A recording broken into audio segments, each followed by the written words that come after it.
Hotter Than Health podcast, a plant-dominant podcast for those looking to expand and elevate their lives. Each week, we will bring you provocative conversations and topics, entertaining interviews, and some of the biggest names in health and wellness to answer your burning questions. You will leave each episode with tangible tips and takeaways and understand what it truly means to live an energized and optimized life.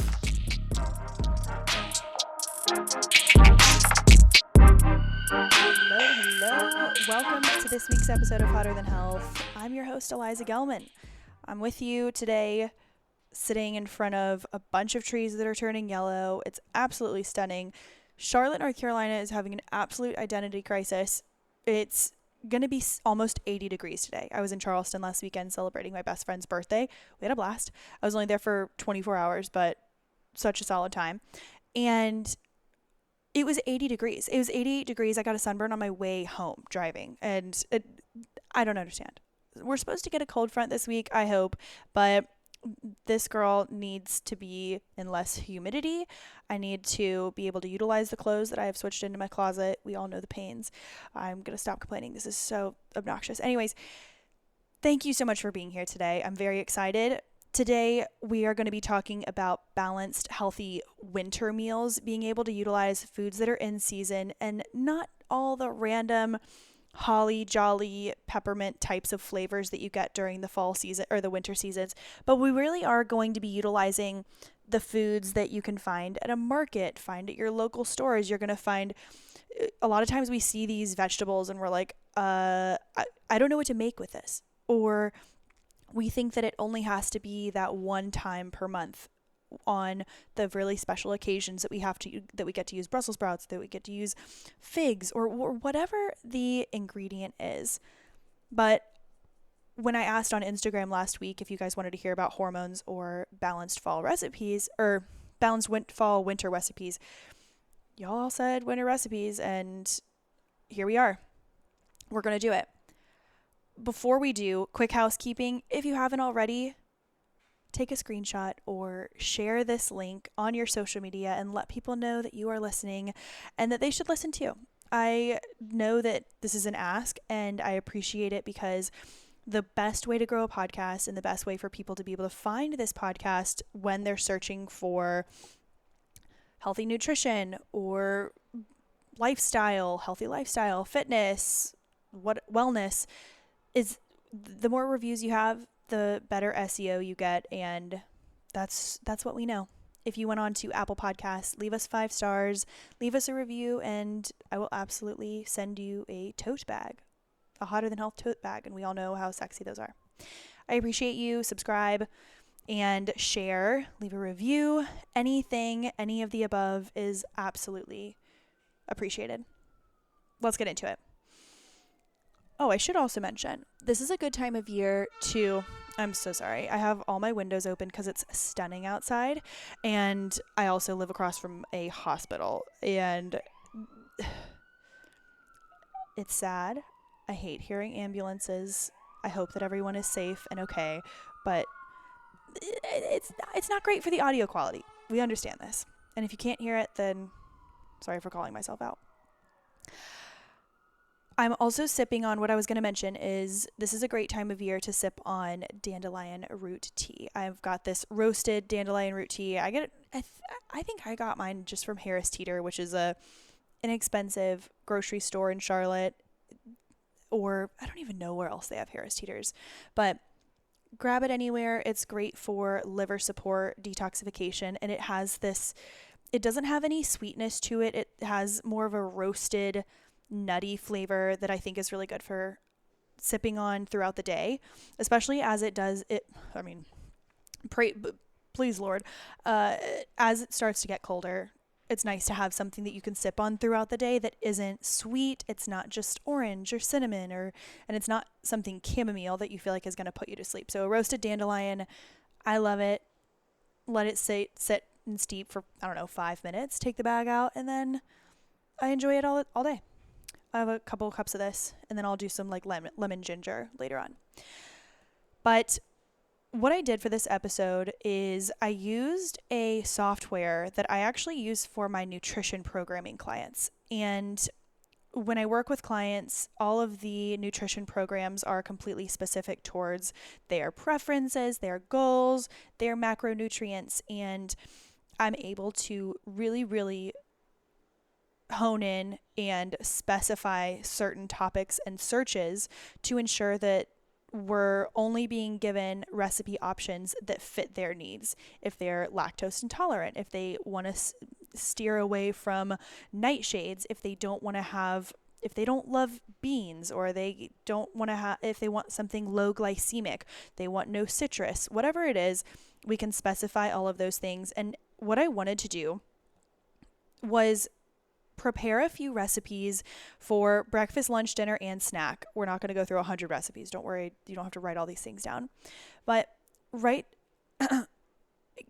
going through and having these 3 stipulations. 99% of nutrition clients that I work with, when they send in their initial intake form, I say, okay, like what are some things that you have noticed upset your digestion, if any? And by and large, 99% of the time, it is lactose, dairy of any kind. They say it breaks me out, or it makes me constipated, or I don't feel great afterwards. Whatever the case may be, I've noticed majority of people aren't doing dairy. That's a personal thing. Go for it. Do what you want. And what I did was, these are all dairy-free recipes. They all take 30 minutes or less. I don't think I chose anything that took more than 20 or 25 minutes. So this is for anyone, even if you don't love to cook. I chose things that also had a minimum of 10 grams of protein per serving. And oftentimes these are recipes that you can have 1 or 2 servings of. So the dinners, usually you'll have 2 servings of. The breakfast, you'll probably do 1, but mostly these are things that are moderate in protein, moderate in carbohydrates, like slightly lower in fat, so you're getting a nice balance. I also did, so it's at least 10 to 12 grams of protein per serving, even for the snacks. There is a mixture of plant-based, vegetarian, and non, and anyone who eats meat. And we also wanted to do 30 minutes or less and dairy-free. Those are the stipulations. I will put that in the show notes, but if you are interested in these, I can make an easy doc. So if people are interested in this and I get enough messages on Instagram afterwards, I can make a quick PDF and send this out in an email. So let me know if you're interested, but let's get into it. These are going to also be utilizing, of course, winter fruits, veggies, and different produce that you can find in the stores right now. What's great about having foods that are in season is that they're normally more affordable as well. So if it's winter time and you're searching for the best strawberries, you'll find them. You'll absolutely find strawberries, but they might not be the freshest, most ripe in season. And from an Ayurvedic holistic standpoint, eating as much in season, it does help ground you towards that time in your life, towards the season, towards the physical nature of where you are in life. What? Stop trying to be esoteric, Liza. Okay. The first recipe is cinnamon pear oatmeal. And trust me, this is not daunting. Cinnamon pear oatmeal. Pear and cinnamon are the key ingredients here that make it a winter-based meal. These are also warming breakfasts that won't leave you cold afterwards. I find that during the winter I have a little bit of the Raynaud's. So if you are a woman or a man who struggles with Raynaud's, which is where if you get cold at all, all the blood rushes to your internal organs. Thank God. But your hands and your toes and your lips, all your extremities get blue and cold, almost white, like numb. But aside from that sexy fact, this is going to be a nice warming meal that has good protein, good fat, and good fiber. So this can keep you full for a long period of time. It's pear, cinnamon, rolled oats, water.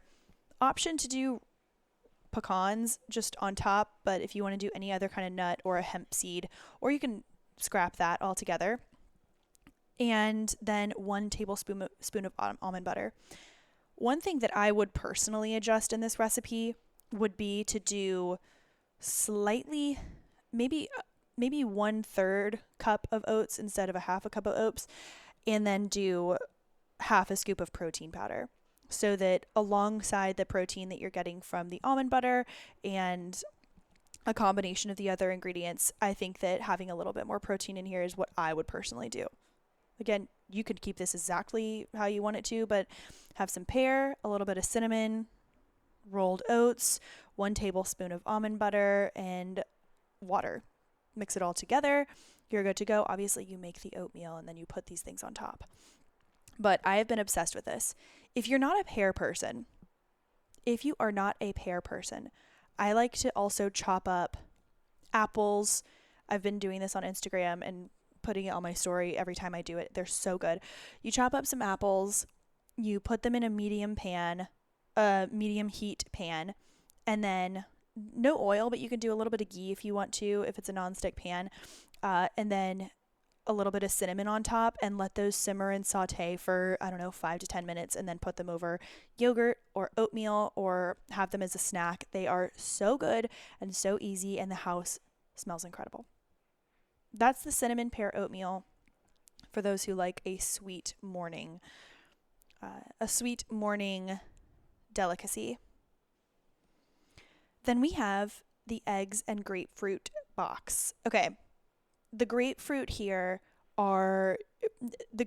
is what makes this a more winter-based meal. Like clockwork, every single year, as soon as the calendar strikes November, we all are surrounded by the holiday spirit. Whether you're celebrating anything or not, you're likely going to be around more parties, alcohol. Maybe your travel schedule is different. Maybe you have some more days off. Maybe you are simply being surrounded in the office by peppermint bark and hot cider, sugar, brownies, people getting into the holiday spirit. They're baking a ton and they're bringing in these new recipes that often don't have much fiber. No offense to these awesome, delicious recipes. We all want to try them, have them, enjoy them, but we want to make sure that we are still balancing our gut microbiome. So I wanted to talk about the digestive enzymes from Organifi. This is not a product that I have mentioned much because I feel like so many people feel like maybe if they're just getting enough greens, then they're getting all the fiber that they need, or they are pooping regularly, so they're getting what they need. But whenever there's that shift in your eating habits or in your day-to-day lifestyle through travel, new food, our digestion typically gets a hit. And there are some preventative things we can do aside from eating a meal prepped meal in the office when you want to enjoy the holiday party. Something you can do is consume the digestive enzyme. It is made with aloe vera, apple cider vinegar, and digestive enzymes. It helps with healthy digestion and ensures that you have consistent daily energy and well-being. So when you have these capsules, you consume them before your meal, and they become like little mouths in your gut that help break down the food. So it just wakes up your entire digestive system without having you running to the bathroom. It also just feels like you are able to absorb more of the nutrients because your body is truly able to break down the food properly. It helps balance your microbiome. I think you all will absolutely love it. Again, it's made with organic apple cider vinegar powder, aloe leaf, a digestive enzyme blend like protease, lipase, lactase, and all of these things are essentially made to help break down food, enhance your digestion, no matter the food that you're eating. Of course, we want to have balanced meals, but if we can't always do that, start off your meal with a digestive enzyme. For now, you can go onto Organifi.com and check out the page with Organifi.com/HTH. On this page, you'll be able to save 20% on any product by using the code HTH. Again, that's the digestive enzyme from Organifi, code HTH. I know you will love it, especially during this season. Breakfast. citrus fruits, grapefruit, orange, nectarines, limes, lemons. Those are all really fantastic for this time of year. Having a thicker, I like that you don't always have to buy these organic because they have such a thick rind around the part that you consume that you can be less concerned about pesticides or glyphosate or all these other toxins that can leach into food that is grown in the earth. But grapefruits, citrus fruits, a really fantastic time of year to consume those. This is going to be some scrambled eggs. If you want to do egg whites instead, totally cool. Half of an avocado, and then a whole grapefruit peeled and cut into sections. So good. You are getting a lower carb meal, but you're still getting a really great amount of fiber from the avocado and the grapefruit. You're getting healthy fats from the avocado and egg whites. If you are trying to go slightly less fat, maybe you struggle with like acid reflux or gallbladder. Again, I'm not a doctor. This is just what I know. But if you want to go slightly lower fat or just save the fats for the avocado and you want to do egg whites instead of whole eggs to reduce some of that fat, absolutely go for it. Or if you're like, what is she thinking? I want carbs. Add in some sourdough, add in some more dark berries, add in some more fruit. I say like go ham on the fruit. But we know this about grapefruit. If you are on certain medications, do your research on certain prescriptions, then do your research first when it comes to grapefruit, because there have been studies of potential side effects when it comes to certain foods or certain medicines in grapefruit. But this is just sliced grapefruit, a few eggs, and half an avocado. I would do some hot sauce and some coarse sea salt. That sounds amazing. Oh my God. I can't stand Outlook. I don't know how to get these notifications off of my, that is what gives me anxiety, is that sound. I love my job. I love everything about it. But when I get notifications like that, oh my gosh. I say that as I should probably be logged on at work.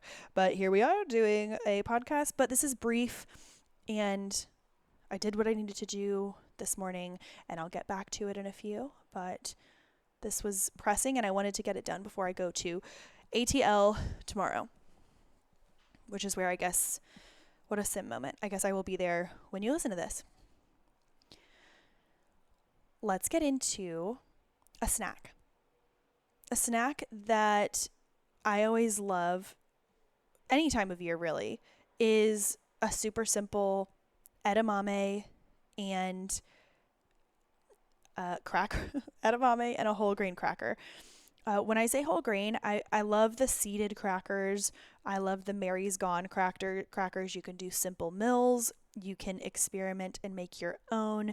Whatever whole grain kind of cracker, look at the ingredients, see if it's got some fiber in it. That means it's likely going to be a little bit less processed. Maybe there's some better ingredients. And as long as the first couple ingredients aren't just, enriched wheat flour and canola oil, you might be in the clear here. And then you could do organic edamame. You can get this frozen in not any supermarket, but I have seen them in many different supermarkets. You can find frozen edamame that's already been shelled, so you don't have to worry about doing all the shelling. I know at Trader Joe's underneath the salad dressing, underneath the salad dressing, they have these prepackaged. They are not organic, so I would definitely give them a nice rinse and then put them in a glass Tupperware. But having some edamame is going to be high in protein, and then having some of these crackers, nice carb, nice fat, nice balanced meal. Do some coarse sea salt. I think that would be awesome. Let's get into, we're going to do 3 other recipes that can be interchangeable for lunch and dinner. Okay. This one is going to be for if you don't do any meat. But remember, if you want to do meat, you can always replace the non-meat with the meat. This one is a extremely straightforward tofu, sweet potato, and kale rice bowl. If you're someone who is really trying to reduce carbohydrates for whatever reason, one simple switch would be simply only do the sweet potato and then replace the rice with cauliflower, or you could just remove the sweet potato, which I wouldn't. They're super high in fiber. They're wonderful. I love them. The Japanese sweet potatoes, especially. But you've got brown rice, sweet potato, tofu, some kale leaves. And if you're not a big kale fan, any other type of leafy green would be great. Maybe not as mild as kale, but if you wanted to get some Brussels sprouts or broccoli or spinach in there, be my guest. Garlic, apple cider vinegar, and it says raw honey, but any honey will do. But the tofu, sweet potato, and kale rice bowl, just bake the sweet potato and the tofu at the same time. And then you can do that for about 25 minutes in 400 degrees. 25 minutes, 400 degrees, or until you can stab the potato and it goes through super clear. And then you would just mix a little bit of oil, garlic, apple cider vinegar, honey, and then you would drizzle after you top all of those things on top of one bowl. Let's not overthink it. This is the tofu, sweet potato, and kale rice bowl. And if you're thinking, hey, tofu is garbage, I hate it, then don't do that. You can get an organic chicken, or you can do a piece of steak or turkey or whatever type of meat you do. This one is for the meat eaters. This one is definitely more whole foods based. It's a lower carbohydrate, and it is something that can be made in one big pot. If you and your partner or you and your roommate are working on having some healthier, lower carb meals later in the day, this would be a great one, especially in the fall. It's 1 part turkey, cabbage, and mushroom. And a lot of this, the reason I chose this one is that not because it's specifically adding in super winter-based veggies like cabbage is, but it also has, it's just like a very warming, hearty recipe that I think people would really gravitate to if they were trying to still eat really clean during the cold months, but they didn't want to just have a salad. This one is going to be using extra lean ground turkey. Again, try and find as high quality as you can. This is the health part of where we really are. This is the health part. This is the investment in our health.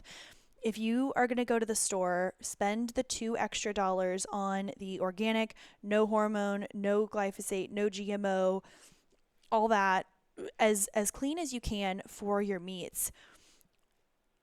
Because if you consider it, if you don't buy a coffee one day of the week, that is likely compensating for the $2 more you're spending on the organic ground beef or ground turkey. This is extra lean ground turkey, green cabbage finely sliced, portobello mushrooms sliced, a little bit of Thai basil that's chopped, or just basil, and then some lime juice. And then you have this, you cook the turkey, you add the cabbage and the mushrooms until it's soft, and then you just do some basil and lime juice and cook it down until it's all warm and wilted, and then you can serve it in bowls. I think this would be great in lettuce wraps. I think this would be great I really think this would be great overall. I would just eat this out of the bowl. No big deal at all. And if you still want some extra veggies as a side, or if you want to do just a little bit of carbs, then you can always roast some sweet potatoes and have it, so you can still stay in that whole food based area. But again, it's just a one pot turkey, cabbage, and mushroom. Actually sounds phenom. The next that we're going to do, did I say 2 or did I say 3? Okay. So we did one of the vegan, we did the tofu sweet potato rice bowl, we did the 1 pot turkey, cabbage, mushroom, and then we're gonna mix it up. Okay, we're gonna do I'm gonna do both of these. Okay, this one's for the pescatarians. Oh my god, I may do this. Oh man, I go out of town tomorrow. Oh, I want to do this as soon as I get home. Okay, this one. Oh my god, sounds great. Butternut squash, quinoa, and shrimp. I act like I haven't seen these recipes before. I vetted them, I put them all together and created a collection before this episode. I just feel like every time I see them, the photos are beautiful, the colors are amazing, and I'm starving. butternut squash, quinoa, and shrimp. This is straightforward. It is preheat the oven to 400 degrees. You can do either a little bit of oil or you can do like parchment paper or a baking sheet, whatever you normally use. You chop up butternut squash, take out the seeds, peel it, all that stuff, and then drizzle with a little salt and pepper, a little olive oil, bake it for 25 maybe minutes, and then kind of shake it up as you're baking it so that you can get it cooked thoroughly on all sides. And then what's great about this is it's so easy to prep. In the last 5 minutes of baking the squash, throw in the shrimp onto the baking sheet. You'll have already seasoned the shrimp with salt and pepper and everything like that. But once you've put that in there, you cook that for another 5 minutes, and then you cook your quinoa. Just follow the directions on the package, and then you add it all to a bowl. It's extreme. I told you these were going to be super simple recipes. It is butternut squash roasted, and then in the last 5 minutes of roasting that, you throw on the shrimp. You make your quinoa, whatever kind of quinoa you want. I do organic white quinoa, and it gets nice and puffy, but you can do rainbow, you can do red, whatever kind of quinoa you want. It's a complete protein. So this is packed with protein. It's got great fiber. It's got great seasonal vegetables from the butternut squash. And I know it doesn't say anything about veggies in here. Go ham with the veggies. Add Brussels sprouts, add peas, add snap peas, add carrots, add celery, add whatever you want. Add whatever you want, or just make a big Sally on the side. All will be great. Super simple. Wow, that one sounds so good. And these are really great to prep. Speaking of prep, the last recipe I'm going to show you, this is for, I wanted to save this as like the piece de la resistance because I don't even think I said that right. It matters not. Rewind, fast forward, doesn't matter. Oh my God. Pressure cooker chicken and root veggie soup. During this time of year, we are focusing on getting really grounded. During the warmer months, it's more of that like airy and fresh and whimsical food. And then during the colder months where we essentially go inward, unless you're listening Australia, then you're doing the fresh foods, but these are still going to be bomb recipes. But if you're in the US, things are getting colder, or Canada, and things are getting colder, we tend to typically go inward. And it's a little bit darker, it's darker earlier, there's less sunlight, and these are the times when we gravitate towards more grounding foods. Very specifically, root vegetables, things like the butternut squash, things like the carrots and the sweet potatoes, things that are grown underground because we're getting grounded. Here is a pressure cooker chicken and root veggie soup. If you don't have a pressure cooker, which is, again, why it only takes 20 or 30 minutes, because I use a pressure cooker in this recipe. But if you have a crock pot, or if you just have a big pot and a little bit of time, and you want to make this on like a Wednesday night, have it for the rest of the why Wednesday? I don't know. But if you want to make this for your family, or maybe someone's not feeling great, or you need to bring over a meal for a friend, or you just want something that you can, like, if you work from home, then get the ingredients, pop these recipes or ingredients in the whatever kind of pot you're using, and then let it simmer all day. And I think it'll all fall apart really nicely. But the ingredients of the pressure cooker chicken and root veggie soup are turnips. Don't be worried if you haven't cooked with turnips. They are super, super simple. You use one turnip, cut it into thin wedges. You've got some carrots, 2 big carrots. You can slice them thick or however you want them in the soup. 1 leek, 4 cloves of garlic. Let's go.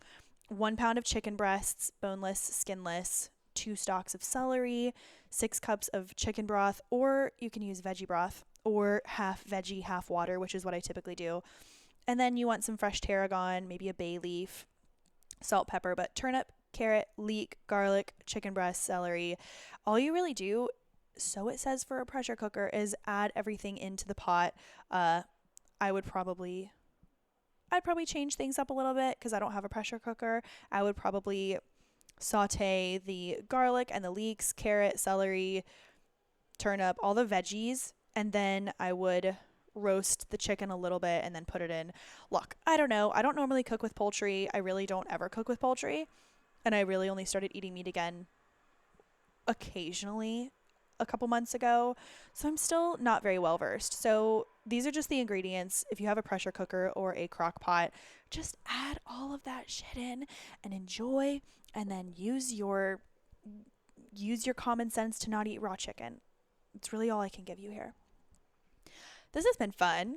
I hope you all have enjoyed this, because I know that as we're listening in Charlotte and in Atlanta where I'm sitting, we're getting a cold front. Things are getting chilly. We want to make soups, but it doesn't always just have to be blending up a bunch of butternut squash and sweet potato, which are great.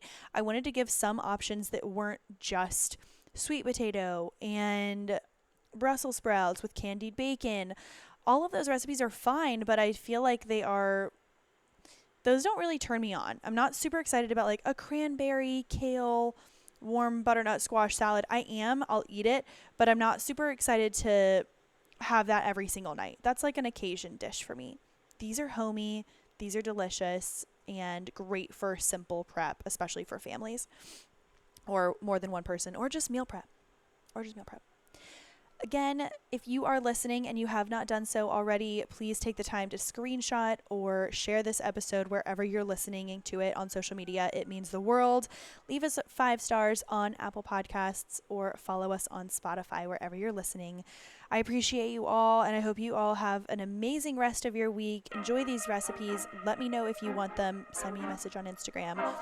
And I will talk to you all next Thursday. Yeah.